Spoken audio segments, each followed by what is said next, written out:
Batonnage is an old world winemaking technique that is utilized primarily in Chardonnay and employs, quite simply, it's a mechanical technique of stirring the primary lees, which are basically all the spent yeast that have been utilized in our fermentation.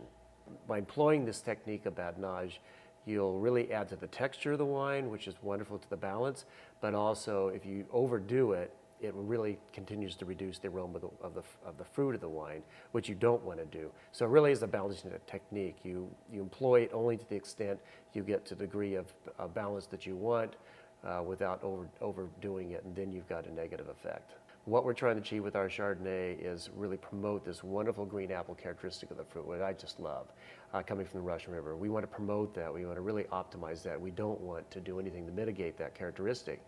The thing that really Batonnage really helps out is, in addition to that, and this is what we found in our travels to Burgundy, is it adds that wonderful textural component that just gives a little bit of softness. It is a tool, and as we use this tool, some years we'll use more of it than others, really depending on the degree of the fruit character we're getting from that vintage. And for the winemaking staff, we're looking at this going, okay, how's the fruit doing? We don't want to lose any of that, but we just want to add the texture to it.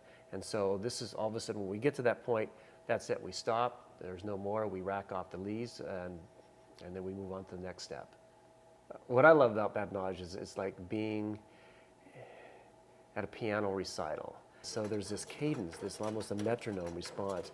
And when I walk to the cellar, I hit the tick, tick, tick, tick, tick, tick, tick, stop, tick, tick, tick, tick, tick, tick, stop. And the next one, tick, tick, and it's just this beautiful kind of music that goes on in the cellar that I just love. And when I'll be walking, I go, and you can tell also, which is I think was the unique quality, who's doing it. Each one has their own kind of style. Oh, that's Avelio. I can hear him doing it, you know. And then like Tito going through it, and he has a little different way of doing it, but it's all kind of a similar cadence to it. The sensory aspects of winemaking are some of the most enjoyable, and so this is the time of year where it's quiet, might be raining outside, there's no pumps going on at this point, and just the quietness of the cellar, and then you just hear this little metronome going on in your barrels. Stop, stop, and there's one time I go, Avelio, how'd you know it was me? I could tell. It's great.